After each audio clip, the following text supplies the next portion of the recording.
শ্রেণীর লাস্ট যে মেইন বইয়ের অঙ্কটা 1922 চ্যাপ্টারের 27 পৃষ্ঠার 12 নম্বর অঙ্কটা, এটা আমাদের মেইন বইয়ের শেষ অঙ্ক, 202 চ্যাপ্টারের শেষ অঙ্ক। 13-14 সৃজনশীল শুরু হয়েছে, এটা কম্বাইন্ড। তো 13-14 সৃজনশীলটা আমি আলাদা করাবো। মেইন বইয়ের যে অঙ্কগুলো আছে 202 তার মধ্যে 12 নম্বর হচ্ছে শেষ অঙ্ক। এটা করলে আমাদের এই চ্যাপ্টারটা ক্লোজ হয়ে যাবে। তারপরে আসবে আমরা সৃজনশীল, এটা পরের স্টেপ। তো 12 নম্বর অঙ্কটা একটু ডিফারেন্ট টাইপের কোশ্চেন। সেটা হচ্ছে আমরা বাস্তব জীবনে অনেকবারই শুনেছি কিস্তি নিয়ে কথা, যে কিস্তি দিতে হয়, হ্যাঁ, মান্থলি কিস্তি দিতে হয়, যারা ঋণ নেয় তাদেরকে কিস্তি দিতে হয়। তো কিস্তিগুলোর সিস্টেম আছে। সিস্টেম হচ্ছে আপনি চাইলে মান্থলি দিতে পারেন, আবার হাফ ইয়ারলি দিতে পারেন, আবার এক বছর আবার পরই এক ব্যক্তি এক ঋণদান সংস্থা থেকে 8% চক্রবৃদ্ধি মুনাফায় 5,000 টাকা ঋণ নিয়েছেন এবং প্রতি বছর শেষে সে ওই প্রতিষ্ঠানকে 2,000 টাকা করে ঋণ কিস্তি বাবদ দিবেন। প্রশ্ন হচ্ছে দ্বিতীয় কিস্তি দেওয়ার পর তার কত টাকা ঋণ থাকবে। অ্যাকচুয়ালি প্রশ্নটা একটু যদি আমি নিজের ভাষায় বলি, যে ধরেন আপনি কোনো একটা ব্যাংক থেকে 10,000 টাকা ঋণ নিয়েছেন। চক্রবৃদ্ধি মান হচ্ছে 10,000 টাকা ঋণ নিলে অবশ্যই ধরেন আপনার ব্যাংকে 7% সুদ দিতে হবে। তো 7% সুদ হিসাবে ব্যাংক আপনার কাছ থেকে 700 টাকা বেশি নেবে। তার মানে 10,000 টাকা যদি আমি ঋণ নিই তাহলে 7% হিসাবে আমাকে 700 টাকা ব্যাংকে এক্সট্রা দিতে হবে। এক্সট্রা মানে হচ্ছে 10,000 টাকা ঋণ দিয়েছি সেটা তো দিতে হবে, সাথে আমার আরো 700 টাকা দিতে হবে। তাহলে ব্যাংক আপনার এক বছর পর আপনার কাছে ব্যাংক পাবে কত? 10,700 টাকা। ক্লিয়ার?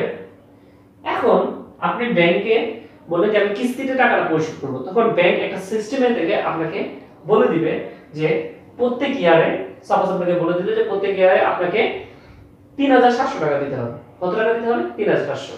এক বছর পর এসে আপনি 3,700 করে দিয়ে যাবেন।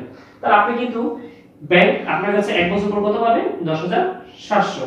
এখন আপনি এক বছর শেষ কিস্তি দিতে আসছেন, তো আপনি কিস্তি দিবেন কত?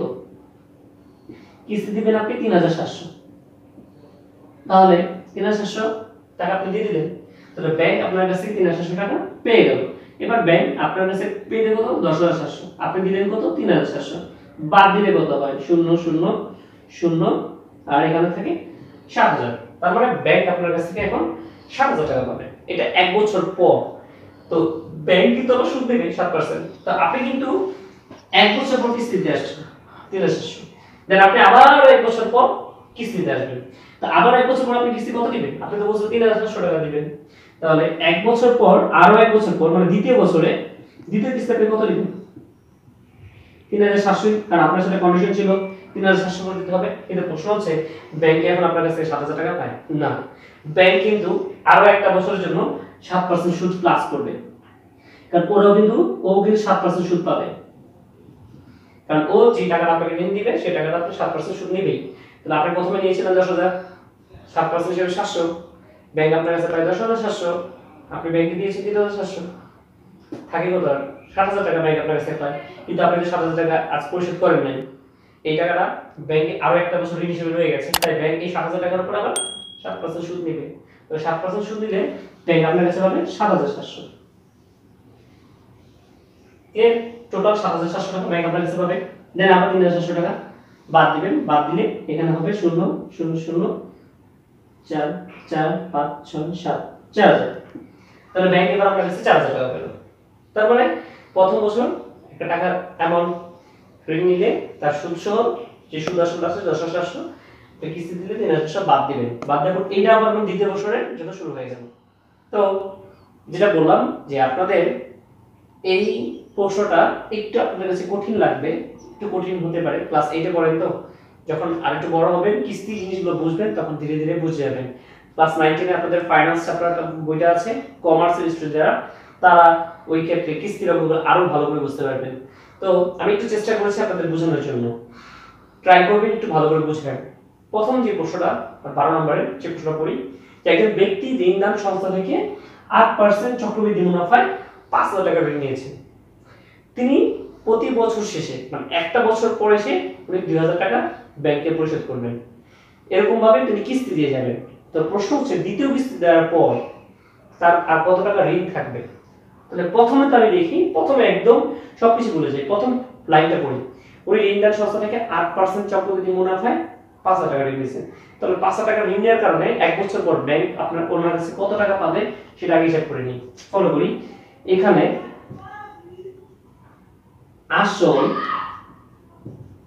পি আমি পেয়েছি 5,000, সময় এখানে আমাকে এক বছর ধরতে হবে। এর কারণ হচ্ছে এক বছর পর পর এসে কিন্তু আপনি ঋণদান সংস্থাকে কিছু টাকা পেমেন্ট করতেছেন। দ্যাটস ওয়াই এক বছর পর আপনি যখন 2,000 টাকা ওনাকে পেমেন্ট করবেন তখন কিন্তু ওর ঋণটা 5,000 টাকা থাকবে না। ব্যাংকে তখন আপনার কাছে আর 5,000 টাকা ঋণ পাবেন না, কারণ আপনি টাকা পরিশোধ করতেছেন, কিছু টাকা কমে আসবে। সেজন্য আমাকে এই অঙ্কটা করার ক্ষেত্রে নম্বর অফ ইয়ার 1 দিতে হবে। কারণ 5,000 টাকাটা এক বছরের জন্য ঋণ থাকবে, তারপরে কিছু টাকা পেমেন্ট করলে পরের টাকাটা আবার আরো এক বছরের জন্য ঋণ থাকবে। তো সময় আসল পি হচ্ছে 5,000, সময় এম হচ্ছে আমার 1। আচ্ছা, মুনাফার হার, মুনাফার হারকে আমরা কি বলছি? আর কয় পার্সেন্ট? 8%। তাহলে 8% হচ্ছে 8 ভাগ 100 বা হলো 0.08। এত ক্লিয়ার সবাই? তো 8% মুনাফায় আর মুনাফার হার 8%, 8 ভাগ 100 0.08 দিলাম। এবার আমরা চেষ্টা করব অঙ্কটা করার। তো একটা বছর পর ব্যাংক আমার কাছে কয় টাকা পাবে সেটা আমাকে দেখতে হবে। তাহলে সেক্ষেত্রে আমার চক্রবৃদ্ধি মূলধন সূত্রটা ইউজ হবে, চক্রবৃদ্ধি মূলধন। ব্যাংক আমার কাছে এক বছর পর কত টাকা পায় সেটা দেখি। p * 1 + r পাওয়ার n সূত্রটা p এর মানটা বসাই। p এর মানটা হচ্ছে আমার 5,000, 1 + 0.08, n এর মান আমার 1।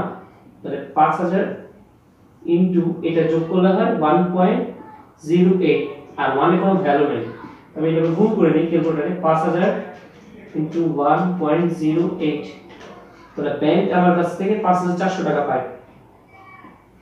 কথাটা বুঝেন?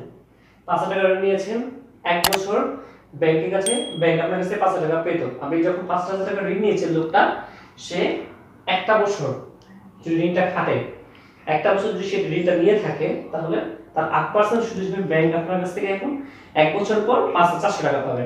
তো প্রশ্ন হচ্ছে প্রতি বছর শেষে উনি 2,000 টাকা দিয়ে যায়।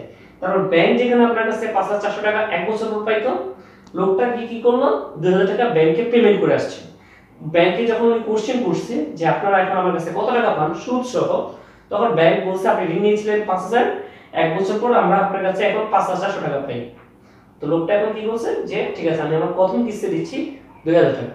তো 2,000 টাকা দিলে এখন এই 5,400 টাকা থেকে কিন্তু ব্যাংক 2,000 টাকা পেয়ে গেছে। সুতরাং ব্যাংক কিন্তু এখন আর আপনার কাছে 5,400 টাকা পায় না, 2,000 টাকা দিয়ে দিয়েছেন, তাই ব্যাংক এখন 2,000 টাকা কেটে রাখবে। 5,400 টাকা থেকে 2,000 টাকা কেটে রাখবে, বাকি টাকাটা ওরা আপনার কাছ থেকে পায়। লোকটার কাছ থেকে উনি বাকি টাকাটা পায়, কারণ উনি 2,000 টাকা পেমেন্ট করতেছে। তাহলে প্রথম কিস্তি দেওয়ার পর, প্রথম কিস্তি দেওয়ার পর ঋণ থাকবে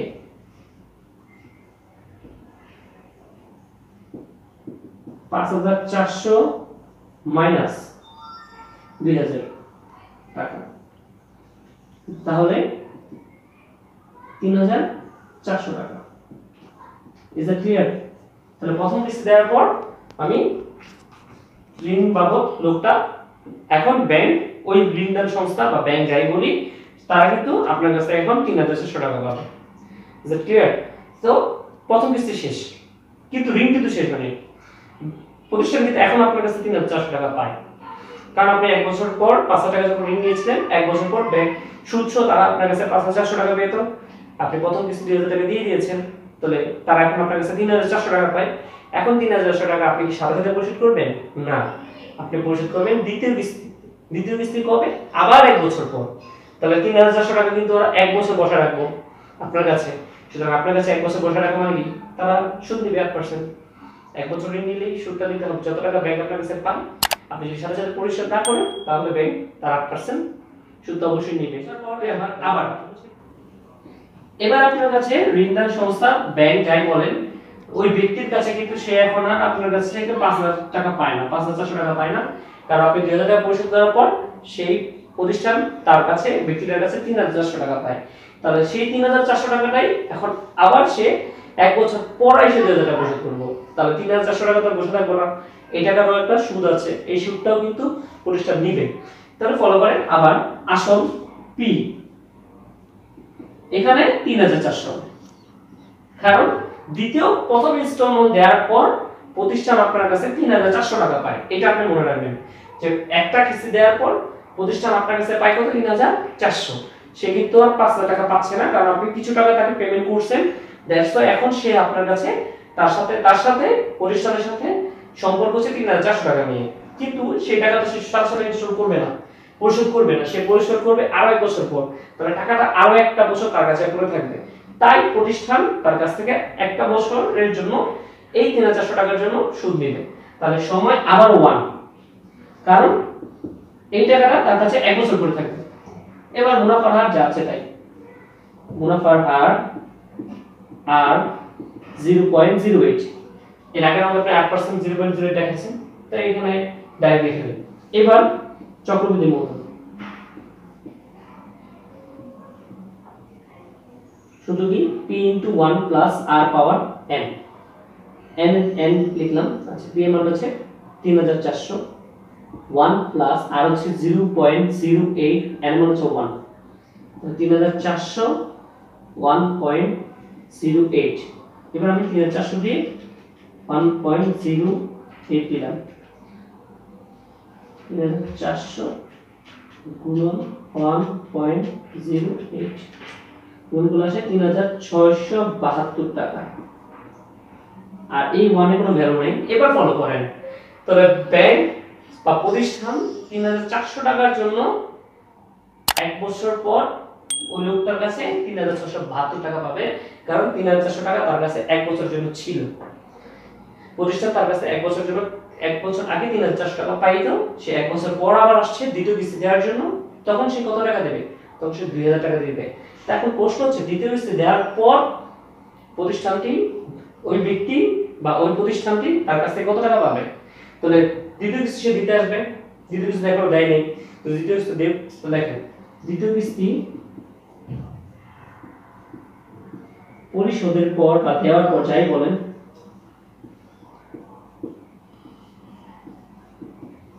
ঋণ থাকবে ৩৬৭২ টাকা তো প্রতিষ্ঠান তার কাছ থেকে পায়, এখান থেকে ২০০০ টাকা দিয়ে দিলে কত থাকবে? ১৬৭২ টাকা। এটির উত্তর, প্রশ্নটা এটি ছিল। দ্বিতীয় কিস্তি দেওয়ার পর তার, কারণ যখন সে দ্বিতীয় টাইম সেকেন্ড টাইম আসবে কিস্তি দেওয়ার জন্য, তখন সে বলবে প্রতিষ্ঠানকে আপনারা আমার কাছে এখন কত টাকা পান, তখন প্রতিষ্ঠান বলবে আমরা আপনার কাছে ৫০০ টাকা নিয়েছিলাম, আপনি আমাদের কাছ থেকে ৫০০ টাকা নিয়েছিলেন, সেই বাবদ সুদ বাবদ ছিল ৫৪০০ টাকা, আপনি ২০০০ টাকা দেওয়ার পর আপনার কাছ থেকে আমরা ৩৪০০ টাকা পেতাম। সেই ৩৪০০ টাকা ১ বছর পর এসে সুদ সহ আসলো ৩৬৭২ টাকা। তার মানে আমরা আপনার কাছ থেকে এখন ৩৬৭২ টাকা পাই। তো লোকটা তার দ্বিতীয় কিস্তি পরিশোধ করবে, আর সেটা বলছে প্রতি বছর শেষে সে ২০০০ টাকা পরিশোধ করবে, তাহলে দ্বিতীয় কিস্তি দিলে সে ২০০০ টাকা পরিশোধ করবে। তো ২০০০ টাকা পরিশোধ করার পর তার কাছে এখন প্রতিষ্ঠান পায় ১৬৭২ টাকা। দ্যাটস আওয়ার অ্যানসার, এটাই। সো অঙ্ক শেষ, এই চ্যাপ্টারটা ক্লোজ। আশা করি সবার কাছে ভালো লাগতেছে। আরেকটা প্রশ্ন, এই অঙ্কগুলা আপনারা একটু ভিন্ন মাধ্যমে পড়াশোনা করতেছেন, এটা আপনাদেরকে একটু বুঝতে হবে। লাইভ ক্লাস, সরাসরি টিচারের সাথে ক্লাস করা, আর ইউটিউবের ভিডিওর মাধ্যমে ক্লাস করা একটু পার্থক্য আছে। চেষ্টা করবেন যখনই ভিডিওগুলো দেখবেন, দয়া করে আশেপাশে যে সাইডে যে মেসেঞ্জারগুলো থাকে, আমাদের যে মেসেজগুলো পড়ে, ওগুলো একটু স্টপ করে রাখা বেটার হয়। ইউটিউবটা চ্যানেলটা পুরোটা ভিডিওটা ডাউনলোড করে দেখা, অথবা আপনি যদি ভিডিওটা ওপেন করে পুরোটা দেখে নেন, একবার দেখে নেন, সেটা অবশ্যই হেডফোন লাগিয়ে দেখার চেষ্টা করবেন। পুরো অঙ্কটা একবার দেখবেন, হয়তো আপনি বুঝতে পারবেন না, সেকেন্ড টাইম আবার দেখবেন, থার্ড টাইম আবার দেখবেন। ভিডিওর সুবিধা কিন্তু এইটাই। আমরা অনেক সময় বলি স্যার আপনি অঙ্কটা বুঝিয়েছিলেন, বুঝতে পেরেছিলাম, কিন্তু স্যার ভুলে গেছে, আপনি আবার একটু মনে করে দিতেন। কিন্তু দেখেন ভিডিওগুলো আপনি কিন্তু আমার চ্যানেলে থেকে যাবে, আপনি যতবার চাইবেন ততবারই দেখতে পারবেন, ততবার আপনি বুঝতে পারবেন। হ্যাঁ, এবার আপনার কথা হচ্ছে স্যার কিছু কোশ্চেন থাকে যে আপনাকে করতে পারি না, ভিডিওর মাধ্যমে আমরা প্রশ্নগুলো করতে পারি না, সেই প্রশ্নগুলো আপনি আমাকে কমেন্টস করে দিলেই হয় যে স্যার এই লাইনটা বুঝিনি। আপনি বেটার হয় ভিডিওর টাইমিংটা রাখবেন যে স্যার 6 মিনিট 52 সেকেন্ডে এই লাইনটা আমরা বুঝিনি, 8 মিনিটের জায়গায় আমরা বুঝিনি। আমার ভিডিওটা কিন্তু পুরোটা চলে, আপনি একটু স্ক্রিনশট দিয়ে দিলেই হয় যে স্যার এই লাইনটা বুঝি নাই, আমি ট্রাই করবো বুঝে দেওয়ার জন্য। কোনো সমস্যা নাই, চেষ্টা করবেন আমরা পুরোটা বোঝার জন্য। পুরো ভিডিওটা একবার দেখবেন, দেখে নিজেরা একবার খাতায় করবেন, করার পর আমাকে একবার ইমেজ পাঠাবেন স্যার পুরোটা আমরা নিজেরা করেছি, এই যে দেখেন ওটা, তাহলে কিন্তু হয়ে যাবে। আশা করি সবাই ভালো থাকবেন এবং সেফ থাকেন। যত নিরাপদ থাকবেন ততই আপনি বেঁচে যাবেন, কারণ ভাইরাসটা কিন্তু সবার মধ্যে স্পর্শের কারণে বেশি ছড়ায়। তো সামাজিক দূরত্ব বজায় রাখবেন, আর আশা করি ইনশাআল্লাহ আল্লাহ তাআলা একদিন আমরা আবার আমাদের চিরচারিত ক্লাসে ফিরে আসবো। আশা করি ভালো থাকবেন সবাই। নেক্সট ভিডিওর জন্য একটু অপেক্ষা করতে হবে আপনাদের, তারপর আমি সৃজনশীল নিয়ে কথা বলার চেষ্টা করবো। এই চ্যাপ্টারের সৃজনশীলগুলো করবো, বোর্ড সৃজনশীল যেগুলো সেগুলো করবো, প্লাস মেইন কোয়েশ্চেনগুলো করার চেষ্টা করবো। সবাই ভালো থাকবেন এবং অবশ্যই আমার চ্যানেলকে যারা নতুন ভিউয়ার তারা সাবস্ক্রাইব করবেন এবং প্রতিনিয়ত আমার সাথে থাকার চেষ্টা করবেন।